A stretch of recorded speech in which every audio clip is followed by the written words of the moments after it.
If you have ADHD, you've been told your whole life that you have a deficit of attention. That framing is wrong. What you actually have is a deficit of dopamine regulation in the prefrontal cortex.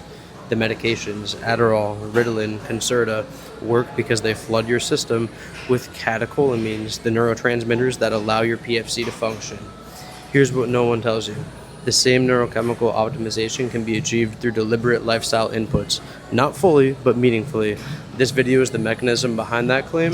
No motivation, no habit advice, just the neuroscience of what's actually happening in your brain and what you can do about it. Let's establish the biology. The prefrontal cortex, the PFC, is the seat of executive function, working memory, impulse control, attention regulation, task initiation. When it's working right, you can hold a goal in mind, filter out distractions, and execute. When it's not working right, that's ADHD. ADHD is characterized by hypofunction of PFC circuits, particularly the dorsolateral PFC. In a 2009 paper in the Journal of Pediatrics, Amy Arnston at Yale showed that the PFC requires optimal levels of two catecholamines, dopamine acting via D1 receptors and norepinephrine acting via alpha-2A receptors. In ADHD, genetic variants weaken catecholamine signaling, meaning both receptor systems are understimulated and the DI-PFC underperforms. You can see this on brain imaging. Ernst, Zemetkin, and colleagues published a PET study in the Journal of Neuroscience in 1998. They used fluorine-18 fluorodopa to measure dopa decarboxylase activity, dopamine synthesis capacity, in 17 ADHD adults versus 23 healthy controls. The medial and left prefrontal areas showed 52% lower F18 dopa ratios in ADHD adults compared to controls, half the dopamine synthesis activity in those regions. Stimulant medications address this by elevating DA and NE in the PFC. Berridge and DeVilbiss in Biological Psychiatry in 2010 demonstrated that at low clinical doses, psychostimulants preferentially act on the PFC over the striatum, but the same neurochemical targets can be partially reached through non-pharmacological inputs. Dopamine in the PFC is not about pleasure, it's about signal to noise. D1 receptor stimulation on the DI-PFC pyramidal neurons strengthens delay period firing, the sustained neural activity that is working memory. It amplifies the signal of the task you're holding in mind while suppressing competing inputs. In ADHD, tonic dopamine in the PFC is chronically low. The signal-to-noise ratio is poor. Every notification, peripheral movement, irrelevant thought competes equally with the task at hand. How do you raise PFC dopamine without a pill? 3 mechanically supported inputs. Aerobic exercise. Exercise acutely elevates dopamine and norepinephrine in the PFC.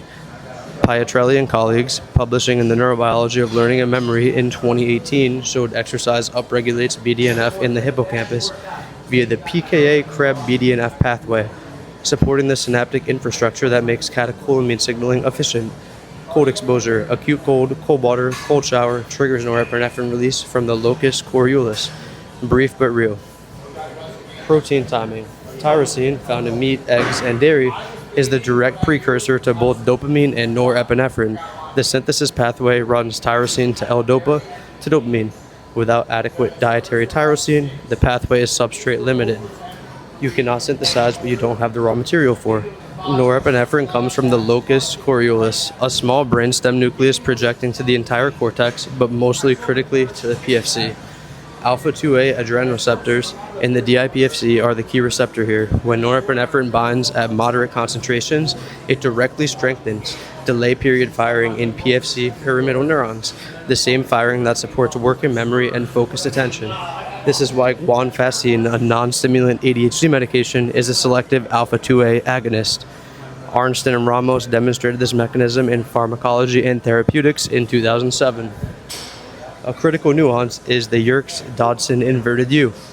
Too little norepinephrine means understimulation and inattention. Too much during acute stress or panic actually degrades PFC function. Moderate, regulated arousal is the target. That is the cognitive sweet spot. Practically, exercise, cold exposure, adequate sleep, and sufficient dietary protein all support any availability and keep locus coeruleus firing in the regulated range. Chronic stress and sleep deprivation both disrupt it. That's not metaphor, that's physiology. Serotonin doesn't drive focus. What it does is modulate the emotional and motivational stability that allows sustained focus to happen. Low serotonin means emotional dysregulation, impulsivity, and poor frustration tolerance. All three comorbid with ADHD, all three directly undermining sustained cognitive performance. If you're derailing into frustration every 20 minutes, your dopamine and norepinephrine are irrelevant. Aerobic exercise is the most reliable way to raise brain serotonin. Pietrelli and colleagues in 2018 showed it increases not just serotonin levels, but receptor expression in the hippocampus and cortex. The system becomes more sensitive. Tryptophan, found in turkey, eggs, oats, and dairy, is the dietary precursor to serotonin. Tryptophan availability is the rate-limiting step. Without it, exercise partially compensates but doesn't close the gap. Morning sunlight. 10 to 30 minutes within an hour of waking activates retinal ganglion cells, which signal the raphe nuclei, the brain's primary serotonin-producing region, and sets serotonin baseline for the day. Acetylcholine is the neuromodulator of attention and learning consolidation. In the prefrontal cortex, ACH rises during cognitively demanding tasks and acts as a learning gate. It modulates signal to noise for incoming sensory info, making the brain more receptive to encoding during high-demand cognitive work. Daly and colleagues at Cambridge published in the Journal of Neuroscience in 2001, simultaneously measuring acetylcholine and noradrenaline efflux in rat prefrontal cortex during visual attention tasks. The key finding, acetylcholine efflux specifically predicted attentional accuracy, not noradrenaline alone, acetylcholine.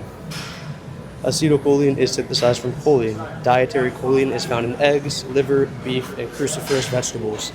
That is the substrate. Suboptimal choline intake directly limits ACH synthesis capacity with no workaround. Exercise also increases ACH receptor sensitivity in cortical circuits, and sleep is essential. The brain uses ACH-mediated hippocampal replay during slow-wave sleep to consolidate the memories you form during the day. Miss the sleep, miss the consolidation.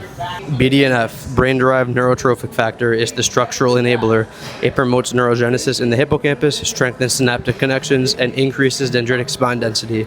It's the reason exercise improves cognition, not just mood. ADHD brains show reduced hippocampal volume and lower neuroplasticity compared to neurotypical controls. Exercise is the most potent non-pharmacological BDNF stimulus. Wu and colleagues in behavioral brain research in 2020 compared low-intensity and high-intensity treadmill exercise. Low-intensity exercise increased BDNF mRNA, mature BDNF protein, TRKB expression, and CREB phosphorylation. Moderate sustained effort drives the BDNF response, intervals do not. Sleep is the second driver. BDNF is secreted in pulses during slow-wave sleep. Chronic stress suppresses BDNF via cortisol-mediated mechanisms, which is why stress management is not optional advice, it's neurochemical necessity. Here's how these 5 systems translate into practice. In the morning, you should get sunlight, 10 to 30 minutes within an hour of waking. This will signal the raphe nuclei, trigger serotonin release, and set the circadian cortisol peak that primes dopamine and norepinephrine availability during the day. Heavy protein breakfast, you're going to want to have eggs because those deliver choline, tyrosine, and tryptophan.